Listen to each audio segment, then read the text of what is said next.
로마서 3장 23절에 모든 사람이 죄를 범하였음에 하나님의 영광에 이르지 못하더니, 여러분 성경은 분명히 말해요.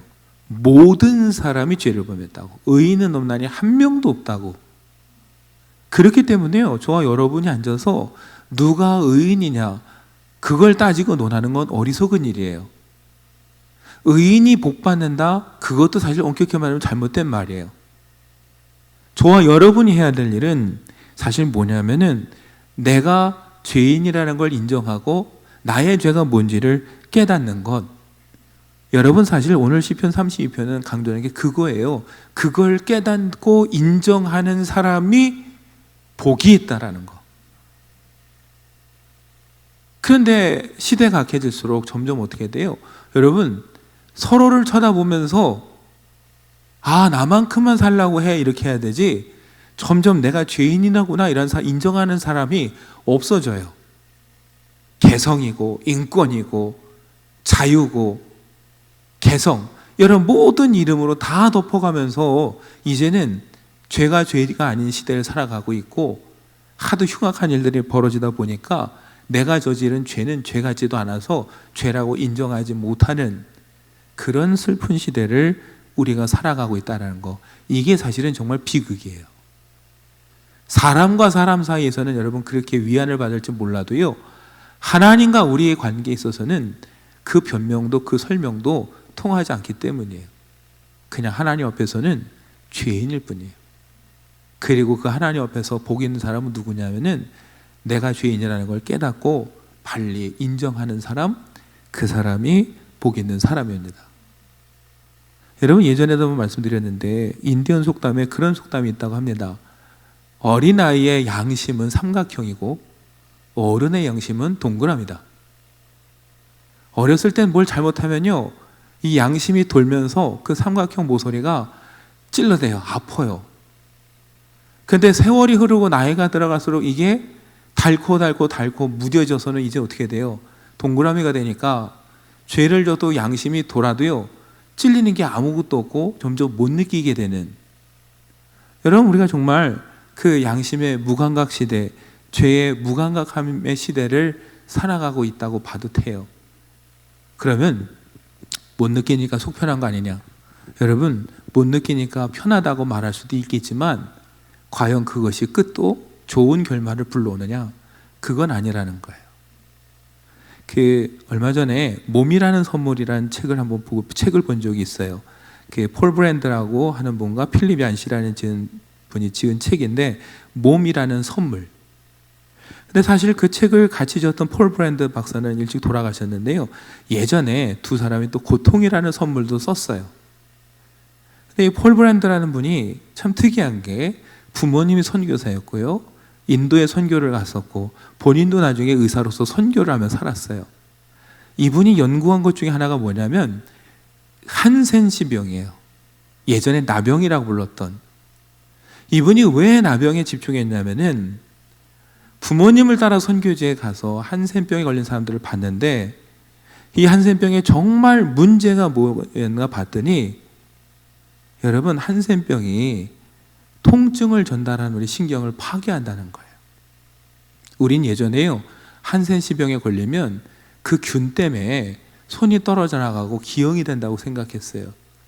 이분이 연구를 해보니까 그게 아니에요. 문제는 이 병이 통증을 전달하는 신경을 파괴해서 한마디로 뭐예요? 통증을 못 느낀다라는 게 문제인 거예요. 뜨거운 걸 잡았으면 뜨겁다는 걸 느껴야 어떻게 돼요? 빨리 놓쳐. 못 느껴요. 그 뜨거운 걸 계속 쥐고 있으니 그 손이 성할 수가 없어요. 이분이 선교지에 가서 봤더니요, 한 아이가 뛰다가 발목이 부러졌는데 부러진 것도 모르고 아픈 것도 모르니까 부러진 채 뛰어요. 그 다리가 성할 수가 없어요. 그래서 이분이 한 얘기가 그거예요. 병도 없고 죽음도 없는 세계라면은 모르겠지만 우리가 이 땅에서 사는 동안 병과 죽음과 싸워야 되는 상황에서는 때로는 뭐예요? 아픈 걸 아프다고 느끼는 고통도 선물일 수 있다는 거예요. 우리는 건강하니까 못 느끼지만 고통을 하나도 못 느끼는 그 사람들을 봤더니 그게 편하고 좋은 게 아니라 그것 때문에 손이 떨어져 나가도 모르고 다리가 잘려나가도 모르고 그렇게 살아가더라는 거예요. 그래서 이분이 하는 얘기가 그거예요. 통증은 가장 헌신적으로 몸을 보호하는 본능이다. 맞아요. 아파서 우리가 괴로웠지만 때로 아프기 때문에 미리 보호하고 관리해서 더 큰 벽을 막는 거죠. 그래서 이분은 그 얘기를 하는 거예요. 고통도 때로는 선물일 수 있다는 거. 여러분, 죄에 무뎌져서 죄책감도 못 느끼고 사는 게 좋은 것 같죠. 그러나 그게 죽음으로 가는 길이라는 걸 우리는 마지막에서야 깨닫게 되는 겁니다. 실은 순간순간 찔려서 아프고 마음이 편치 않지만요, 그래도 죄를 죄라고 느끼고 마음이 불편한 걸 느낄 줄 아는 게 어떻게 보면 그게 여러분 하나님 은혜입니다. 여러분, 오늘 시편 32편은요 대부분 다윗이 밧세바를 범했을 때의 일이 배경이라고 얘기를 합니다. 다 아는 이야기죠. 다윗이 전쟁에 나가지 않고 밤에 배회를 하다가 밧세바를 봤어요. 그리고 남의 아내인 밧세바를 뭐 어떻게 해요? 취했어요. 간음을 벌이했어요. 이거 계명에 하면 어떻게 되십니까? 계명대로면 죽을 죄예요. 두려웠어요. 그 죄를 감추기 위해서 그 다음 또 어떻게 합니까? 남편 우리아를 불러다 쉬게 하는데 이 사람이 아내와 동침하지 않으니까 가장 험난한 전쟁터에 보내서 죽게 만들었어요. 스스로 위안을 삼았겠죠. 난 안 죽였어. 내가 직접 안 죽였으니까. 그러나 누가 봐도 결국 누가 죽인 거예요? 다윗이 죽인 거예요. 여러분, 다윗은 이렇게 끔찍한 죄를 저질렀어요. 그나마 여러분, 다윗은 이 죄로 인해서 어떻게 돼요? 갈등하고 괴로워했다는 거예요. 그걸 나중에 어디서 알 수 있냐면요, 여러분, 우리가 아는 대로 선지자 나단이 다윗을 찾아옵니다. 그리고 비유로 얘기를 하죠. 한 마을에 부자와 가난한 사람이 있었는데 부자가 손님을 대접하기 위해서 어떻게 돼요? 자식처럼 양 한 마리 키우던 사람 것을 빼앗아 잡아다가 그거로 손님을 대접했다. 이 이야기를 듣던 다윗이 어떻게 합니까? 화를 내면서 하나님 앞에서 맹세하는데 이런 사람은 당장 죽여야 된다고. 그때 나단이 얘기를 합니다. 당신이 바로 그 부자입니다. 여러분, 다윗이 양심이 마비되고 죄에 대한 고민이 없었다면 어땠을까요? 제가 보기엔 그 나단도 죽였을지 몰라요. 왕인데 뭘 못하겠습니까? 그런데 당신이 바로 그 부자입니다 라는 소리 앞에 다윗은 그냥 주저앉아서 회개했습니다. 내가 하나님 앞에 죄를 지었습니다. 왜요? 그도 그동안 계속 속에 괴로운 거예요. 왜요? 하나님의 은혜로 여기까지 온 걸 누구보다 잘 아는데 이런 죄를 저질렀다는 거, 감추었지만, 감출 수 있다고 생각했지만 자기 자신은 얼마나 괴로웠겠습니까? 근데 그 죄를 착 지적하고 들춰내는 순간 차라리 그 앞에 인정하고 엎드린 거죠. 여러분, 그 죄를 감추고 있었을 때 그 마음이 어땠을까요?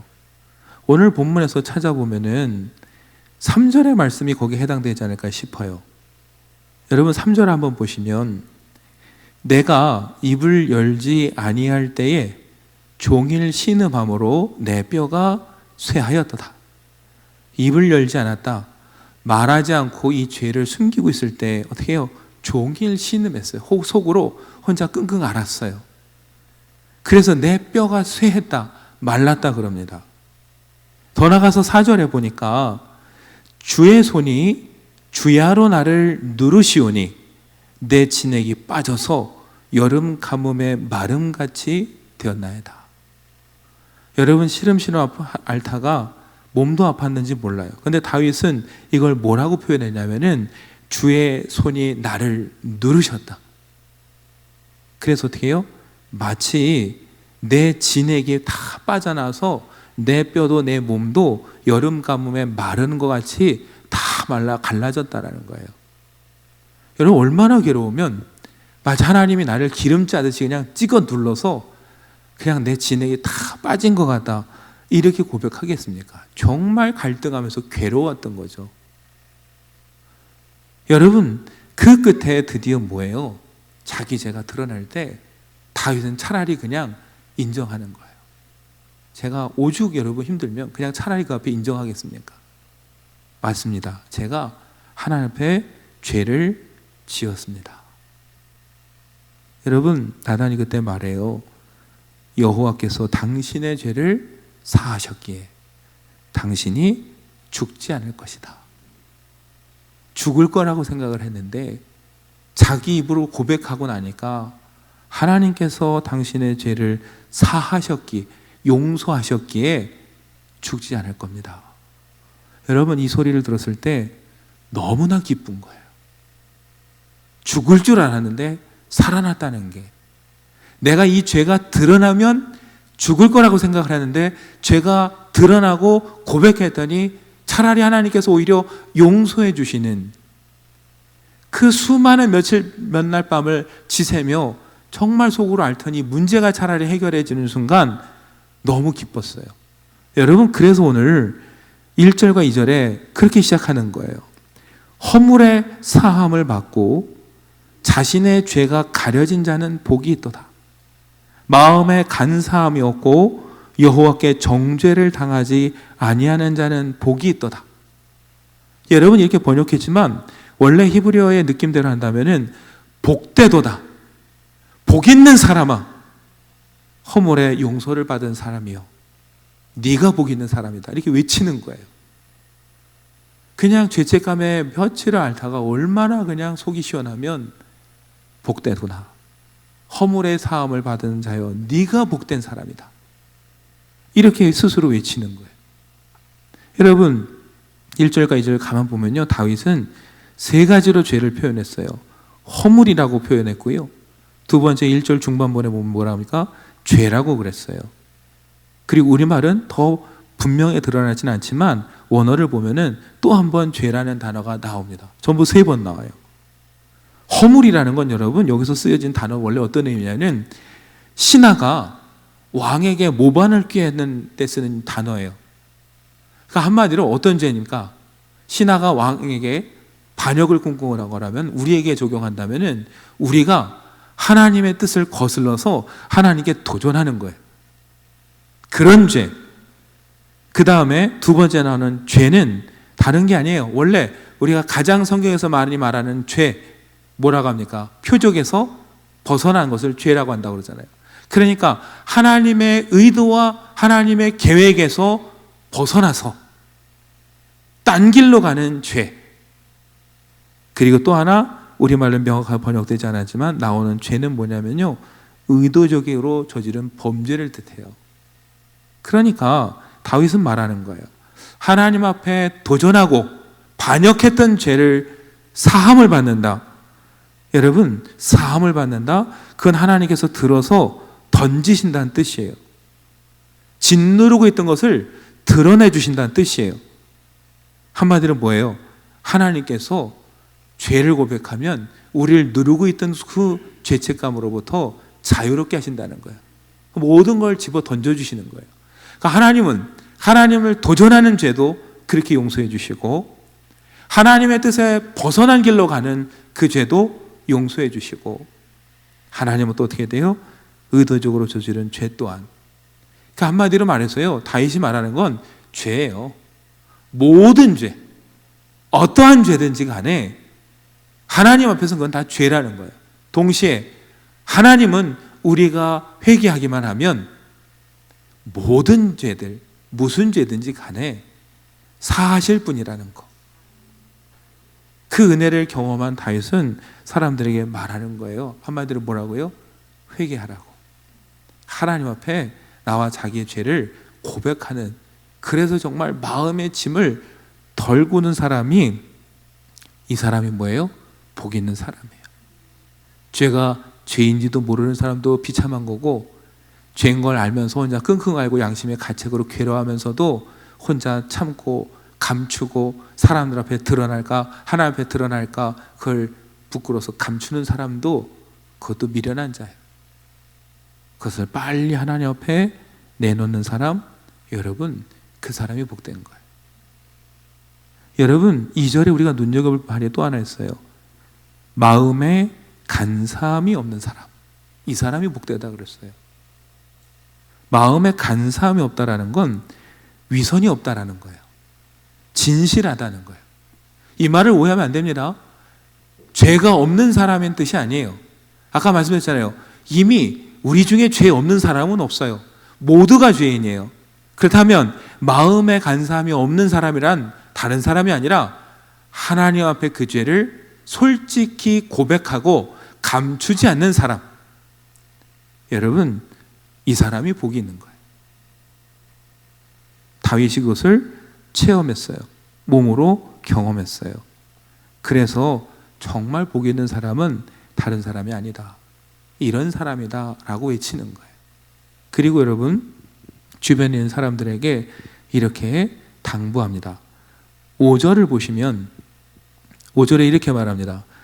내가 이르기를 내 허물을 여호와께 자복하리라 하고 주께 내 죄를 아뢰고 내 죄악을 숨기지 아니하였더니 곧 주께서 내 죄악을 사하셨나이다. 어쩌면 자기의 간증 같은 이야기예요. 내가 입을 열지 않았을 땐 하나님께서 진노하시는 것 같아서 내 진액이 다 뻗어나가고 마른 것 같았는데 내가 하나님 옆에 자복하리라, 죄를 인정해야지 하고 작심하고 나와서 죄를 아뢰고 숨기지 않았더니 하나님이 내 죄를 사하셨다. 아까 말씀드렸죠. 사하셨다. 내 죄를 들어서 던지셨다. 죄의 짐을 해결해 주셨다는 거예요. 그렇게 자기의 고백을 하면서 여러분 6절에 이렇게 사람들에게 당부합니다. 이로 말미암아 모든 경건한 자는 주를 만날 기회를 얻어서 주께 기도할지라. 진실로 홍수가 범람할지라도 그에게 미치지 못하리이다. 여러분, 다윗은 말합니다. 하나님을 만날 기회를 얻거든 그 기회를 놓치지 말고 주께 기도하라. 여러분, 하나님 우리의 모든 죄를 용서해 주세요. 그러나 중요한 건 하나님이 저와 여러분만 쳐다보고 기다려 주시진 않는다라는 거예요. 아무 때나 내가 용서받고 싶을 때 그냥 마음대로 찾아갈 수 있는 건 아니라는 거예요. 그렇기 때문에 어떻게 해요? 하나님을 만날 기회, 하나님을 만날 만할 때를 얻거든 그 때를 절대 놓치지 말고 그 앞에 가서 회개하라는 거예요. 다윗에겐 그때가 언제였습니까? 나단이 와서 당신이 그 부자입니다라고 말할 때가 바로 하나님을 만날 기회였어요. 그때를 놓쳤다면 다윗도 정말 죽었을지 몰라요. 다윗은 그때를 놓치지 않았어요. 그리고 자기 죄를 고백했어요. 그랬더니 용서받았고 오늘 주변에 있는 사람들에게 말하는 거예요. 하나님이 너만 쳐다보고 계시진 않는다. 그러나 하나님이 반드시 기회를 주실 것이다. 그러나 그 기회를 절대 놓치지 말고 그때 하나님 앞에 기도해라. 그럼 하나님은 너를 용서해 주실 것이고 어떻게 돼요? 홍수가 범람할지라도 그에게 미치지 못하리이다. 용서해 주실 뿐만 아니라 어떤 시련 앞에서도 어떻게 돼요? 하나님께 회개하고 용서를 구하며 돌아오는 자기 자녀를 하나님은 지켜주시지 절대 버리지 않는다는 거예요. 여러분, 누가 이런 고백을 할 수 있느냐? 6절 앞에 보시면 모든 경건한 자. 이것도 마찬가지예요. 죄가 없어서 경건한 자가 아니라 죄가 있음을 깨닫고 하나님 앞에 내가 죄인임을 인정하는 자. 그 사람만이 그 때를 놓치지 않고 하나님 앞에 고백할 수 있는 거예요. 그래서 제가 오늘 소도에 계속 말씀드린 거예요. 죄가 있고 없고를 논하는 건 어리석은 일이에요. 하나님 앞에 모두 죄인이에요. 그렇다면 중요한 건 내가 죄인임을 깨닫고 인정하는 것. 그때 그 사람이 복 있는 사람이고 하나님께서 그를 구원해 주실 뿐만 아니라 어떤 시련 가운데서 그를 지켜주시는 거죠. 그걸 오늘 우리가 기억해야 됩니다. 여러분, 오늘 시편 32편의 말씀은요, 어디로 이어지냐면 로마서로 이어져요. 여러분, 바울은 앞서 모든 사람이 죄를 범하였다라고 말했죠. 그 얘기만 한 게 아니죠. 로마서 3장 10절부터 보면요, 이렇게 또 기록하고 있어요. 10절에 기록된 바 의인은 없나니 하나도 없다 그랬어요. 11절에 뭐라고 합니까? 깨닫는 자도 없고 하나님을 찾는 자도 없어요. 다 죄인인데요, 이 죄를 깨닫지도 않고 깨달았는데 하나님을 찾지도 않아요. 이게 바울이 보기에 문제인 거예요. 유대인이나 이방이나 전부 심판에 이를 수밖에 없는 이유는 하나예요. 죄인임을 모르거나 아는데도 하나님을 찾지도 않는 것. 오히려 어떻게 됩니까? 12절에 보니까 다 치우쳐 함께 무익하게 되고 선을 행하는 자는 없나니 하나도 없다. 죄인임을 깨닫는 게 아니라 다른 사람까지 죄로 끌어들여서요, 다 같이 죄인 만들면서 그냥 우리 아까 말씀했죠, 서로를 쳐다보면서 이만하면 되지 않았어? 이런 식으로 덮어가는 거예요. 선을 행하는 자는 하나도 없어요. 결론적으로 18절에 그들의 눈앞에 하나님을 두려워함이 없느니라. 바울이 보기에 왜 이렇게 됐느냐? 하나님을 두려워하지 않기 때문에. 죄가 죄인 줄 모르고 죄인 줄 알면서도 하나님을 찾지도 않고 오히려 그릇된 길로 가게 되는 거예요. 여러분, 바울은 그래서 말합니다. 구원에 어디 있느냐? 오직 하나님의 은혜에 있다. 여러분, 그러면서 로마서 4장에서요, 오늘 시편 32편을 바울이 인용합니다.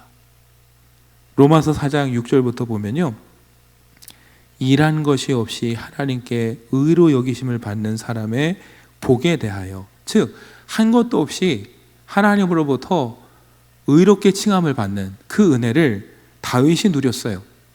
그러면서 7절에 불법의 사함을 받고 죄가 가리어짐을 받는 사람들은 복이 있고 주께서 그 죄를 인정하지 아니할 사람은 복이 있도다. 이 말씀이 어디예요? 오늘 우리가 읽은 1절과 2절 말씀이에요. 바울이 말하는 거예요. 시편 32편을 봐라. 바울이 고백하지 않았느냐? 누가 의롭고 누가 용서받느냐? 다 죄인인데 그 죄를 깨닫고 하나님 앞에 고백하는 사람, 그 사람이 복이 있는 거고, 죄는 우리가 잘해서 용서받는 게 아니라 우리의 죄를 고백할 때 은혜로 용서받는 거야. 그렇게 얘기를 하는 거예요. 그러면서 로마서 5장 20절에 중요한 말을 이렇게 남깁니다. 율법이 들어온 곳은 범죄를 더하게 하려 함이라.